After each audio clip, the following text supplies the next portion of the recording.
Here are 28 YouTube Shorts hacks that feel illegal to know. Hack number 1. One of the best ways to get more views on your shorts is to increase the amount of watch time each of your shorts gets. And a sneaky way to do that is to try and loop your shorts. In other words, try to record the end of your short and the beginning of your short in a way that they transition seamlessly. So instead of swiping down after watching your short, your viewer might accidentally watch another half of your short, which can result in audience retention graphs that are actually over 100%. And that's really, really good. For example, do not touch a katana until you watch this video. Unless, of course, you want to lose all of your fingers. Thumbs, and keep your thumb on the suba. And it would be smart to tell your friends, do not touch a katana until you watch this video. Hack number 3. You might notice a lot of the big shorts out there all have captions or subtitles baked in. And the reason they do this is it tends to increase watch time, which, as we talked about, is a very, very good thing. The problem is adding captions takes time, and that's where this legendary little app comes into play. Not only is this a super powerful editor that will actually let you edit your shorts on your phone, but it's got a super neat and very accurate feature that will allow you to add these subtitles automatically. The next tip, if you have a short that you're sure is extremely good quality and that you think should be getting a lot more views than it is, something you can do to re-Kickstarter is actually delete it and then repost it a few weeks or months later. Often YouTube will then retest the video, and assuming you were just unlucky the first time round, on the second upload you might go viral. Next tip, try and leverage successful formats. For example, check out this channel. Look at the titles of all of these different shorts. 3 useful Torbjorn texts, 3 useful Cassidy texts, 3 useful Reinhardt texts, 3 useful Soldier texts. See the pattern? And when you've found something that works, this is so much easier than trying to brainstorm and come up with new, fresh shorts every single time you create one. This next one is super ninja. So we all know that on platforms like TikTok, having trending music in your video can actually help you get more views. But did you know the same can apply on YouTube? And let me show you how. Basically, on your YouTube homepage, you can just click on the little compass icon and go to trending. In trending, you want to then click on music, and you'll see all of the latest trending music. And music videos tend to get more views than any other type of video on the platform. Now, why should you as a shorts creator care about this? Well, if you click into a music video, say this one, and you click on more to the description, if you scroll down, you can actually see that in the descriptions of music videos, you can often see shorts that are remixing that video. In other words, if you use this music as background music in your short, there's a chance you'll show up in the description of that official music video, and that can lead to a crap ton of views, especially if you're early. All you have to do is navigate to the music video on your phone, then click on this remix button, and then you want to click on use sound here. Follow the prompts. That music will be in your background, and again, if you're early enough, you'll show up in the description of the official music video and get a crap ton of views. The next tip, if you have a highly successful short, use the sequel strategy. You can literally reuse the exact same title and create a new short that is different from the original one, but that would be accurately represented by that title. Now, you got to be careful repeating this too frequently because your audience might get bored or YouTube might see you as spamming. But as you can see with this channel, for example, it can work really well. This next one's really interesting. So when me and my students did a bunch of testing across a bunch of different shorts, we found that shorts that make people angry actually perform better than those that don't, which makes sense because, as we know, evoking emotion from your viewers generally helps your video to perform, and anger is a pretty strong form of emotion. However, going out there and just blatantly doing things that make people hate you might get you a bunch of views, at least based on our testing, but it's probably not a good thing to do. However, what you can do is, if you have unpopular opinions that you think a lot of people might disagree with, but that you truly believe in, and that other people, if you share your perspective, might genuinely respect, those types of videos for some reason in our testing do really well.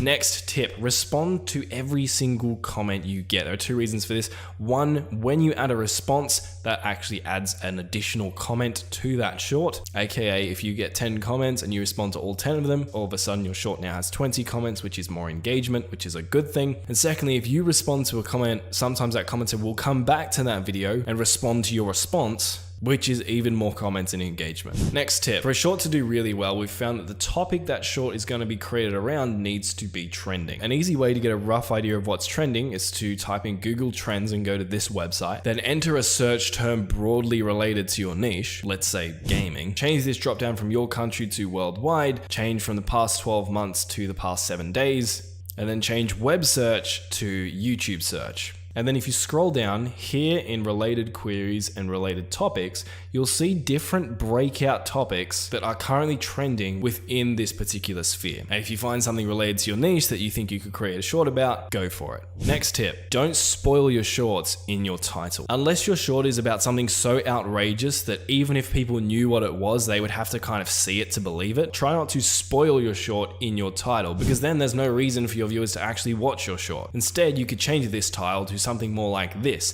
that is highly related, promise or value proposition of why they should watch this short, but doesn't fully give away exactly what it is and still requires them to actually watch the short. Next tip, a bunch of YouTubers, including Mr. Beast, did a huge amount of experimenting, and something they found is having a bright video intro performs better than having a dark one. And this is especially important in shorts where someone can move on to a new video with a simple flick of a finger. So if the footage you're using at the beginning of your shorts is very dark and there's really no way around that, at the very least, just try and make it brighter or add brighter elements to it, maybe like text. Or if you do have full control over this, just make sure your scene is realistic, yet still light and bright. Next tip, if you don't like the idea of using trending music in your videos from earlier, you can find a ton of copyright-free music to use in your videos using the YouTube audio library. So in YouTube Studio, go to YouTube audio library, you'll find a crap ton of songs in here. You can play them by clicking on this little icon to find out which ones you like. When you find one you like, you can hover over it, click on this download button, that will give you the track, which you can then use an editing program on your desktop and add that music to your short, or you can send it to your mobile device and use an editing app like CapCut to add it to your short there. Next hack. So you can actually optimize your shorts far more than you might expect based on the short upload process on mobile. So once you create a short, you can actually go to your YouTube channel on desktop, find your short in the list of videos. Then if you hover over it and click on this pencil icon, it'll take you to the short and you can actually edit a bunch of things here. Firstly, you can add a description, and this is important because the algorithm actually looks at your description to help get an idea of what your short might be about. If you scroll down here to more advanced settings, and for some of you there might be a button here that you have to click to access the advanced settings, but if you scroll down here, there are a bunch of other things you can do as well. For example, you can add your short to a playlist. You can add tags to your short. For your long form videos, adding tags doesn't really do much, but I don't think there's been much testing on shorts as to whether or not it does much. So I mean, given it's here, I'd recommend you add your tags in. There's no harm that could come of it. And if you scroll down here further to category, you can actually click on this drop down here and select what category your short fits into, which again is going to give YouTube more information about your short. So hopefully it can push it to the right people. Another thing is you can also add hashtags to shorts, which means if someone goes to that hashtag and clicks on it, they'll actually see a list of all the shorts that have been tagged with that. So if someone has that hashtag in their short and one of their viewers clicks on it, and you also have that same hashtag in the description of your short might show up here and have the chance to get more views. It's a bit of a double-edged sword though, and that leads to our next tip, which is you want the benefit of being seen in the hashtag shelf. So when viewers from other shorts or videos click on that hashtag, your content shows up. But you don't want your viewers clicking away from your videos and going to that shelf, because then they might go and find other people's videos, and you don't want that. You want them on your videos. So when you're adding hashtags, add them to the very bottom of your description, so it's as unlikely as possible that your viewers will actually click on those hashtags. Speaking of adding hashtags, I've seen a lot of people throw out these random numbers like, oh, you can only add 3 hashtags to your shorts. Oh, you can only add 15 hashtags. If we actually look at what YouTube have to say about this,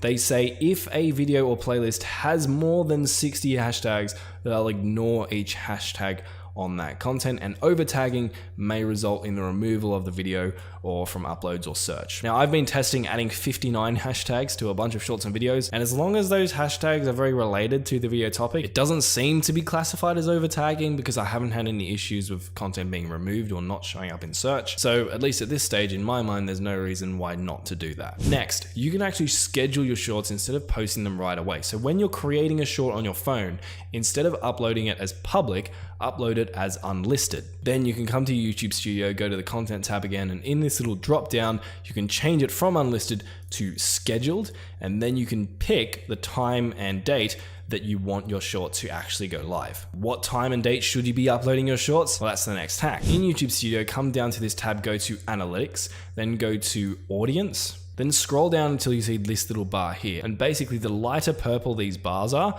the more of your viewers are online. So for me, for example, in this case, I can see that Wednesday, Thursday, Friday, Saturday, and Sunday are quite good times for me because at all of these times I have 1, 2, 3, 4, 5 bars at the lightest color purple. And I can also see that the times my viewers are most active are usually between 2 a.m. and 6 a.m. my time. And so if I'm uploading shorts, I'm probably going to want to schedule them to go live at about 1 a.m. So by the time the majority of my viewers come online, my short is up there and there's a chance it'll be served to them. Next tip, another really useful thing you can do here in YouTube Studio is, again, if you go to your short and then hover over it and click on this analytics icon and then come across to reach and scroll down, you'll see this little graph here. And this will actually show you where it is your shorts are getting their views from. So ironically, this short is actually not getting the majority of its views from the YouTube Shorts feed. It's getting the majority of its views from browse features, you can see here, 45%. And something you might find is your shorts might not be getting views from the Shorts feed either. They might be getting views from channel pages,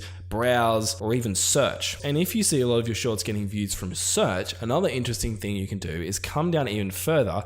On the right hand side here, you can actually see what search terms your viewers are entering into YouTube before they click on your short. So for example, in this case, I might want to create a drinking the M&M potion at 3 a.m. short because 2.2% of my viewers search that in before clicking on my short.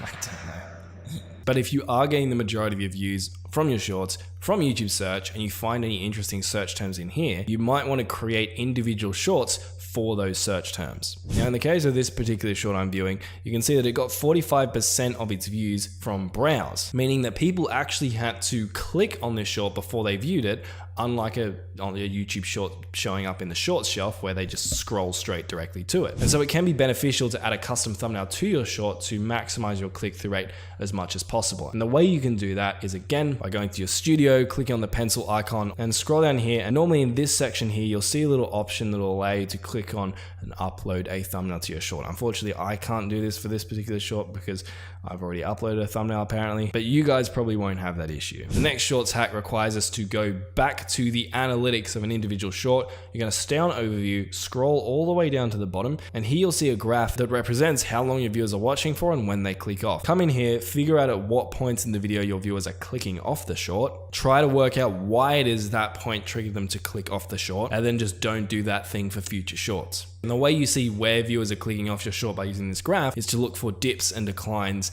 in the graph. For example, if I had a graph that looked like this, I'd probably want to figure out what happened at this point and not do that again, because as you can see, it caused me to lose a bunch of viewers. The next tip though is you might not want to do all of this stuff we just talked about from your desktop. Maybe you create, edit, and upload everything directly on your phone. And the cool thing is now you can actually access a lot of these more advanced features I just talked about on your phone. All you have to do is click over here and go to your library, assuming you're signed in, then click on your videos. That'll take you to your videos. And then to get a lot of the options we've just been over, you can click on these three dots and you can click on edit. You can see that lets us open up our description, add things to playlists, add tags, and a bunch of that good stuff. The next tip, because shorts are so easy to upload, there are a crap ton of people creating them. And because there are a crap ton of people creating them, standing out and being unique is an even bigger factor if you want your shorts to go viral. And so having some sort of X factor, something specific that people can recognize and remember you by, can be of great importance. Next tip,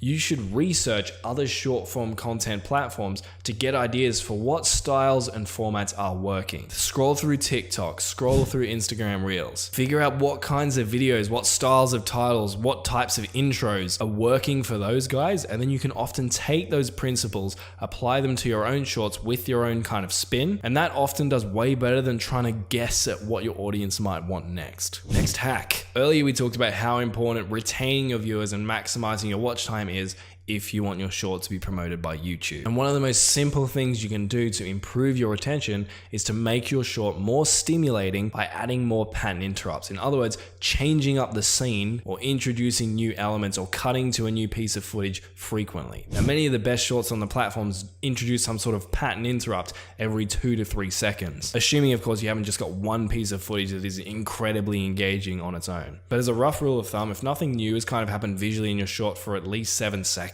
that's a problem. Next hack. So a lot of you guys want to repurpose your existing videos into YouTube Shorts.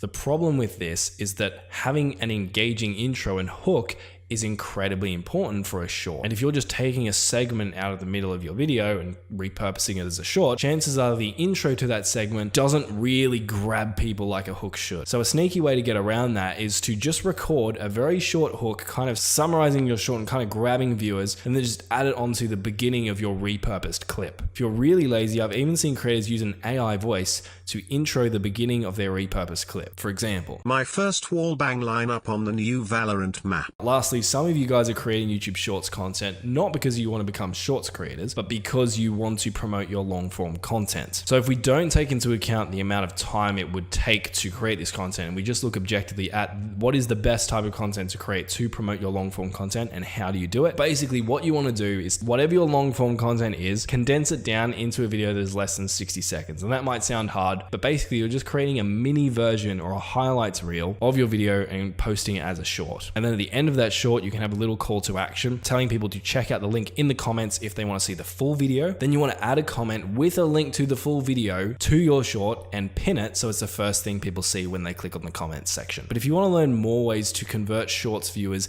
into long form viewers, check out the video on screen. In it, I talked to a guy who's done a ton of experimenting with this and has a shorts promotion method that has allowed him to turn long form pieces of content that were 10 out of 10s into 1 out of 10s in just a few days. Check it out.